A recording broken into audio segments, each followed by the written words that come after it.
Hi everyone, Emily here from Emily's Excellent Epics, and today I have for you my May wrap up and a little unhaul haul. So I'll do that at the end of the video. So I'm filming this May 31st, but there's no way I'm going to finish the book that I'm currently reading. Right now, I'm currently reading, pardon me as I reach over, currently reading The Dead Romantics by Ashley Poston. There's no way I was hoping that I could finish this before the end of May so I could log it as part of Mystery and MAYhem readathon because there's two people on the cover. But I just kind of was a little slumpy yesterday and just took a nap and just relaxed. And I'm traveling later today, so and I don't do audiobooks when it's a new book, so I'm kind of done reading for the month of May, I guess. So I'm just to give you some stats at the start of the month. Sorry, I got my always fully booked planner here, which I need to show you like an update of how I'm filling it out. So that's something that I'll plan to do and film over the summer. So at the start of the month, the amount of total number of books I owned was 727. Total unread was 286. Total unread was 441. So 60.66% of my books that I owned were unread. Yikes. So this month I read a total of 9 books. 8 were physical books off of my shelf, and 1 was an ebook. And so I read a total of 4,357 pages with an average rating of 3.78. So it was a phenomenal reading month in that sense because I was able to get some books read. I didn't read everything that I had planned on reading. So I participated in Mystery and MAYhem, and I was going to participate in the Escape the Readathon. And the Escape the Readathon, I really struggled with that readathon because people read faster than I could, and that's fine. That's great. So they would read, and we would unlock the room, and then you had games to play, and the games to play had different prompts for the books. And so, like, sometimes that didn't work with what I was reading. And so I finally just gave up on Escape the Readathon. I think it was a fantastic concept. Lexi over at Books with Lexi, I think, did a fantastic job. All the hosts and co-hosts did a fantastic job with it. It just, for me, at the end of the school year in May, it was not the right timing for me for that readathon. Like, if it were over the summer, I think that readathon would have been perfect for me. But not, unfortunately, during the school year. So let's get started with the books that I read. I'm turning back to my notes so that way if I forget names, because I typically forget names, I can look at my notes. Okay, so the first book that I finished in May was Illuminae by Amy Kaufman and Jay Kristoff. And this is technically it's a reread for me. I read it when I checked it out of the library, but I had this in my spreadsheet as like an unread book because I read it when I checked it out of the library, and I was like, oh man, I want to own it. So I marked it as unread initially in my spreadsheet simply because it's like, well, I purchased it because I wanted to own it and potentially reread it again. And so that way I'm going to mark it as unread to hold me accountable for rereading it. And I read this because for May the 4th, one of the prompts for Mystery and MAYhem was read like a sci-fi book. And I knew this was going to be a fast read, and it had a red cover. And this follows Katie and Ezra, and they are on the Krenza colony, and the Krenza colony gets attacked by biotech engineering, and they have to escape. And this also, as they're escaping, this AI named Aiden kind of goes haywire. It reminds me of, is it Cal, the name of the AI on 2001 and A Space Odyssey? So it kind of reminds me of that, and it also has like bio warfare. So all sorts of things kind of go haywire as Katie and Ezra are fighting for their lives. And it's told in a mixed media format. So like you read it and you read like video transcriptions and instant messagings and emails. So that's why it's a super fast read. I gave this 5 stars for what it is, okay? Then I read Murder by Cheesecake by Rachel Ekstrom Courage, and I gave this 3.5 stars. So this follows the Golden Girls, and in it, Rose is planning a wedding for, it's her cousin, but the age difference is significant enough that it's almost like her niece. And so she's planning this wedding and has to follow all these St. Olaf customs. And Dorothy is trying like video dating service, and the man that she went on a date with ends up dead, and they have to solve the murder and get Dorothy off the hook for the murder. I did enjoy the references to the TV show, the 80s references, the St. Olaf stuff, but there are times where I felt like it really beat you over the head with the 80s reference. Like, I could just smell the poison cologne and the poison Dior cologne and the Aquanet or Love's Baby Soft. Like everything was very 80s referenced. And even like the St. Olaf references were just like, it beat you over the head with how different St. Olaf was. Like it tried a little too hard in that. And I just wish it was more organic. I do think if you are a lover of the show, you'll enjoy the book. It was cute. Would I read more in this series? Absolutely. Would I purchase them again? Absolutely not. This is a book the series that I'll continue, but I will check them out, and I'm going to unhaul this book just because I don't have room for it. So this is going in the unhaul pile. Then I read, what else did I read? Wrong Wedding by Noelle Adams. I don't have that to show. It was an ebook. And Wrong Wedding was a reread. We had to, I was on the Masterminds, and we had to take a punishment and read a book with a white cover. And the original cover for Wrong Wedding had a white cover, and it had a person on the cover. So I was like, I need my bonus points. And this is about Lincoln and Summer. And Summer is set to marry actually Lincoln's brother, Carter, I believe was his name. And because she had some money that she was inheriting and she couldn't access it until she was like 35 years old, which she's like, this is ridiculous. I'm 30. Like, why can't I? Somewhere around 30. Like, why can't I? I'm an adult. Like, why can't I access this money? But Carter needs that money to help his family business. And she has been in love with Carter secretly. Well, the way that Carter's father's will is written, the father does not give the business to Carter, gives it to Lincoln, kind of the estranged brother. So she ends up marrying Lincoln instead.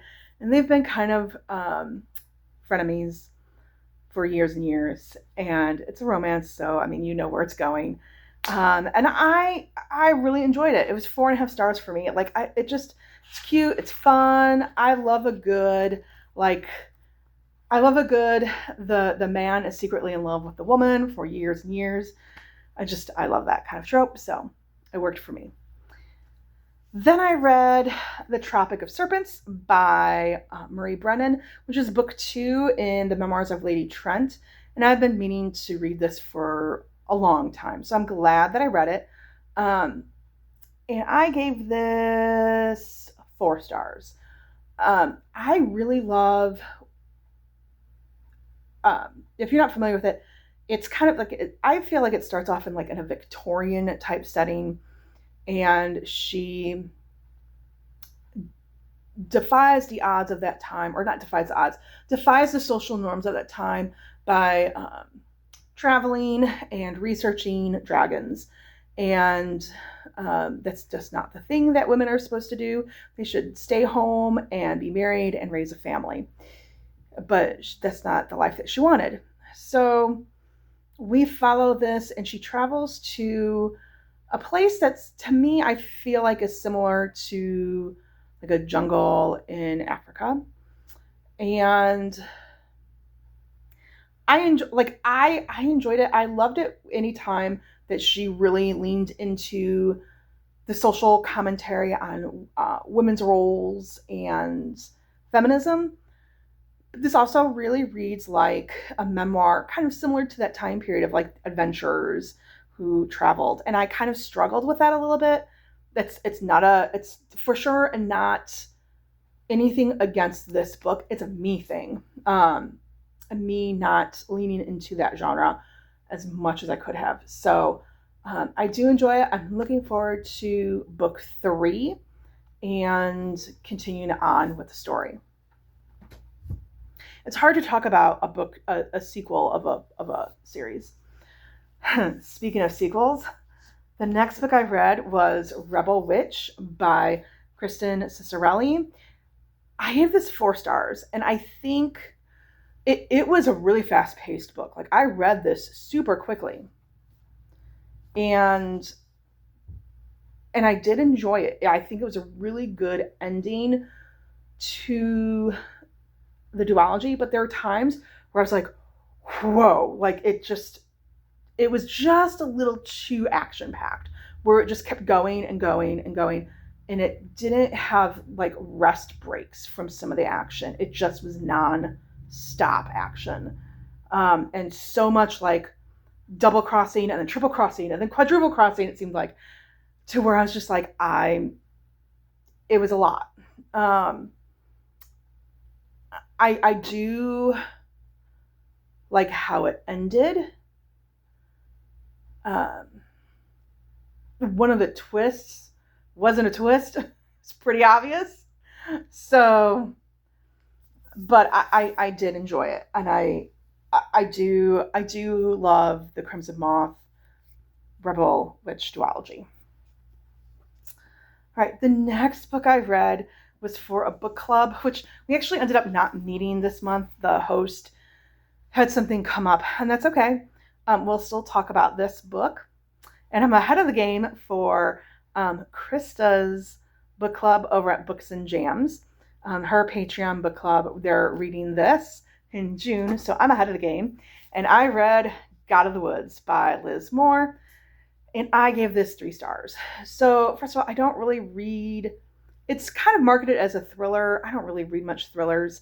And as I was reading this, really it's more, I feel like, a historical mystery / thriller, light thriller.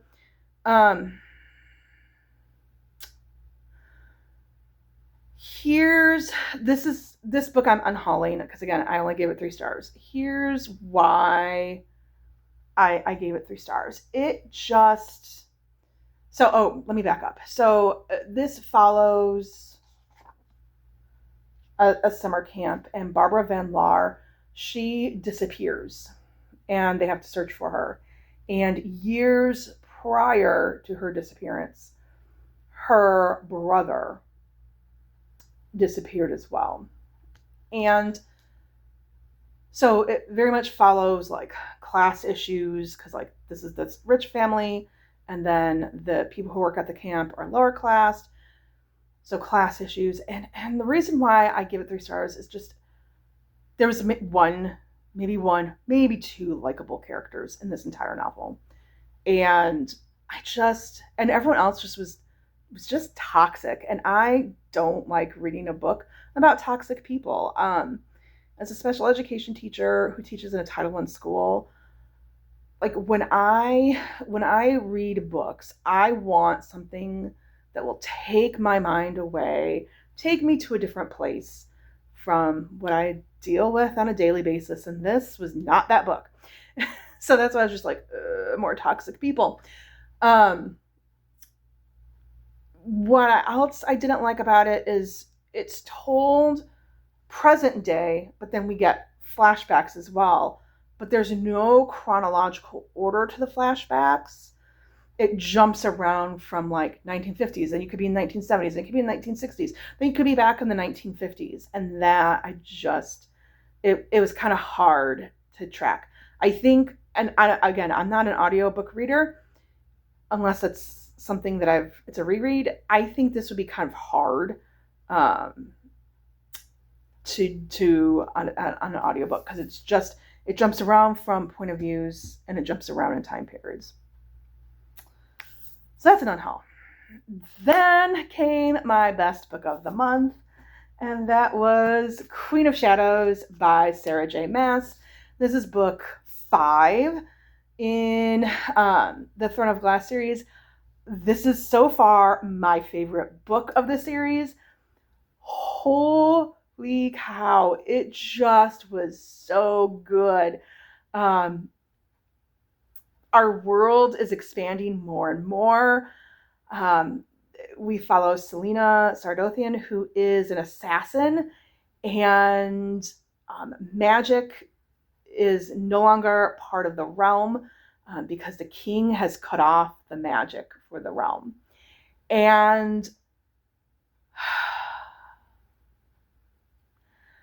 there was a character that I did not like in Assassin's Blade, and now I'm like, holy cow, I love her. Love her. I want more of her. There's Wrong series. Manon, love her. I want more of Manon Abraxas. In all honesty, I feel like the side characters in this one just were like, I still love Selena. I still think she's amazing.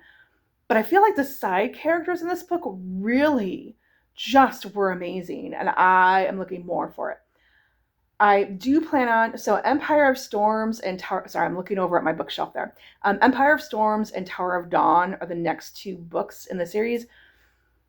And I do plan on doing the tandem read for it. So I don't know when I'm going to get to that, because June is the Amazing Readathon. So I don't know if I'll read it in June. I'm terrified to try to attempt it in July, because it means that I basically in July will be reading Empire of Storms, Tower of Dawn, and Wind and Truth. So I don't know when I'm going to get to it. So there we go. But Queen of Shadows, so good. So good. All right. And then finishing up the month, I just was kind of beginning to struggle with what to read. And I just was like, you know what? I just need some quick books that I can read and finish out the month and get them off of my TBR. It's kind of where I went. And also something that I knew that would be quick and that could get my team a good amount of points for Mystery Mayhem. So I've read Gemina, which is book 2 in the Illuminae Files, and Obsidio, which is book 3 in the Illuminae Files. So I gave Gemina 4.5 stars. This follows Hannah Donnelly and Nick Malikoff, and they are on Hemendal, which is kind of like a space outpost, and that gets taken over, and we've got some rampant, like, psychotropic worms running loose on Hemendal. It's a thing. And it does have characters from the first book in here. There's crossover, but our main storyline follows Hannah and Nick. And again, it was enjoyable. It was a quick read. And then last was Obsidio, which in Obsidio, we are back on our Krenza colony. And this follows Asha Grant and Reese Lindstrom. Asha Grant is part of the original colonists on Krenza and part of the rebel faction. And Reese Lindstrom works for Biotech Industries. And again, we have all of the nods and all of the side characters from previous books show up in here. This one, I originally gave a 4.5 stars to. I think I would give it a 4-star. And here's why. I felt like there were so many tie-ins from the previous characters, and we needed that because we needed to finish out the overarching storyline of the entire trilogy. But because there was so much of that we lost the storyline between Reese and Asha, that wasn't given as much time as the other main storylines were in the other books. So their storyline kind of suffered for tying up the main overarching plot of the trilogy. And that was all I read in this month. So then let's go to what I'm hauled and what I'm unhauling. Okay. So first, what I'm going to show you what I'm unhauling. So I'm unhauling Tactics, a game plan for discussing your Christian convictions by Gregory Kokel. Okay, so I bought this when I was still enrolled in seminary. I knew that I had one class that I had to finish out and then 2 practicums. And the class I had to finish out was an evangelism class, and I never finished my degree in biblical counseling, and it's fine. Like, there are reasons why I didn't finish it. I have mixed feelings on that. It's kind of bittersweet, but I just don't like that. Like, I do think it's important to share your faith. I hate the title. I hate the title. It really bothers me. So I'm sure there are other good books up out there about that issue if I want to read up on that. This one is kind of painful to say that I am unhauling these books. I did buy some of these used, but I think one of them I bought new. So that's why it kind of hurts. But when I look at my bookshelf, and I have not read these, when I look at my bookshelf, I feel anxiety looking at them, because I'm like, I should read them. There's a part of that I do want to read them, but there's a part of me that's like, I'm getting more and more picky about the YA books that I read. So every time I look at them on my shelf, I feel anxiety.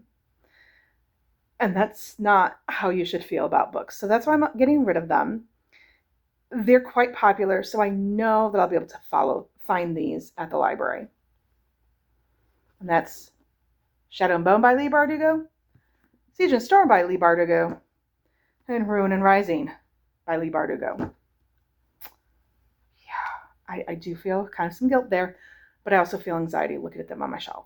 And I just, like I said, I don't feel drawn to reading them anytime soon, and I need to make space on my shelves, so it's time to go.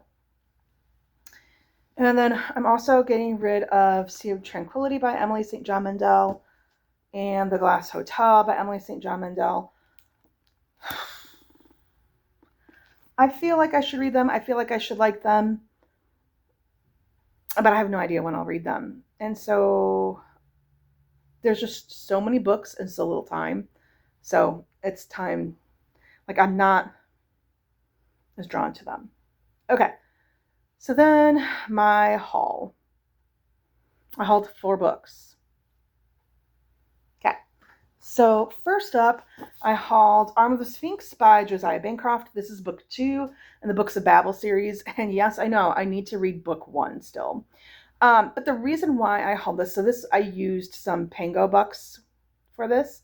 So I didn't, it was all paid for by Pango bucks. And this is for our fantasy bingo. There's a prompt to read a book with pirates, and one, like, the hard mode prompt is they're not sea pirates, they're a different kind of pirates. And so book 2 is the one that fits that prompt. I thought book 1 did. Someone told me in the comments, like, no, it's book 2 that will fit that prompt. So I'm going to have to read book 1 sooner rather than later. All right, hold on. Sorry, I'm out of shot. I need to get the books that helped. So these were my book of the month books. All right, so these are book of the month books. So first up, I got Silver Elite. It's got pretty sprayed edges. And this is by Danny Francis. And this is, hold on, it's a dystopian romance series. It's the first book. And this is about Ren Darlington, who has spent her whole life in hiding, honoring her psychic, or I'm sorry, honing her psychic abilities and aiding the rebel uprising in small ways. On the continent, being modified means certain death, and Ren is one of the most powerful mods in existence. When one careless mistake places her in the hands of the enemy, and she's forced to join Silver Block, their most elite training program, she's finally handed the perfect opportunity to strike a devastating blow from inside their ranks. So, I don't know. I've heard good things about this book. Let's see if there's any. No, it's not a pretty hardback, too. It just does have some sprayed edges. So I got that. And then I was like, let's give Catherine Center another shot. And I got The Love Haters. I've heard good things about this. Now I'm a little afraid because she's been really hit or miss for me. Really hit or miss. But this is about Katie Vaughn, who she is, her coworker has given her this opportunity to profile his brother, who's a Coast Guard rescue swimmer. And she's like, sure, I'll go over and profile him. But she doesn't know how to swim. So I've heard that it is cute. So fingers crossed I like it. And then I said I wasn't going to continue on with the series. And then there's that part of me that was just like, I just want to know will it get better? I just want to know how it ends. And so I did pick up A Curse Carved in Bone, which this is by Danielle L. Jensen. This is book 2 in the saga of the Unfated. So the first book was A Fate Inked in Blood. I'm actually going to be unhauling my unhaul of A Fate Inked in Blood. Yes, I know. So this follows, what's her name? Freya. So this follows Freya, and at the start of A Fate Inked in Blood, she's married to this man who kind of uses her talents, or no, she has to hide her talents because she doesn't want her husband to know of her talents. But then weird events happen. They're slightly spoilery. She ends up married to another man who wants to use her talents to promote his agenda and for his own political gain. And her husband's son and she kind of hook up.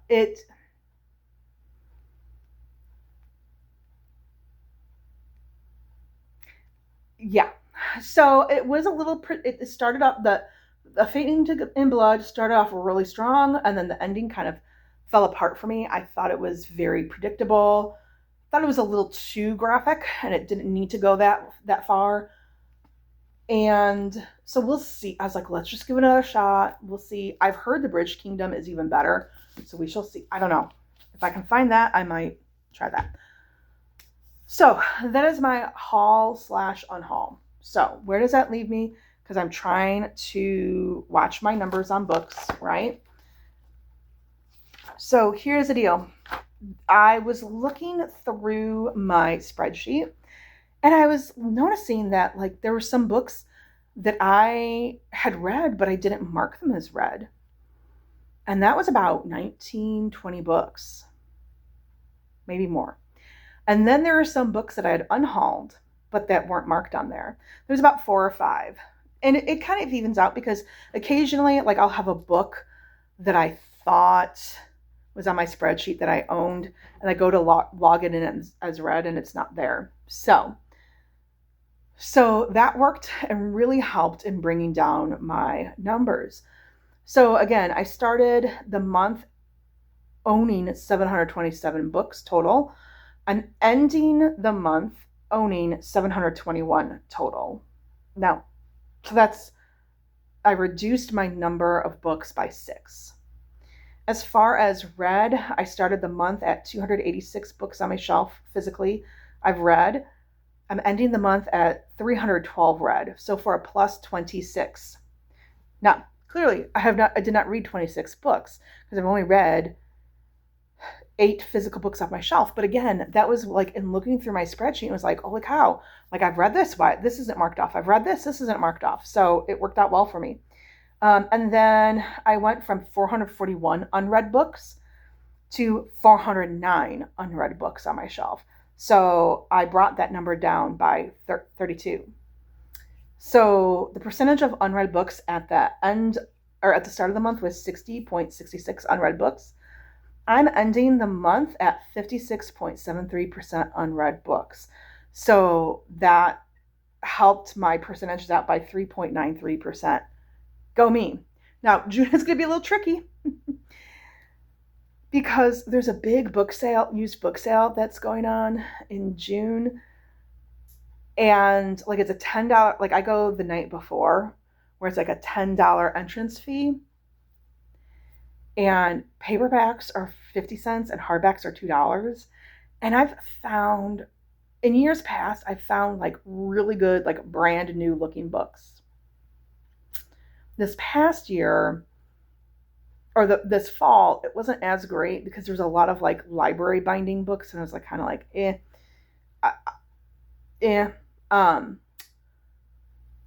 so I don't know. I may or may not go to that book sale. We shall see what happens. We shall see what happens with my numbers this month. At any rate, what are your thoughts on some of the books that I've read that I'm getting rid of? Did you read Murder by Cheesecake? And then for the emoji, if you're not sure what to comment down below, for the emoji, since I read 3 sci-fi books, put down like a spaceship or stars or planets, something related to outer space. And as always, happy reading. Bye.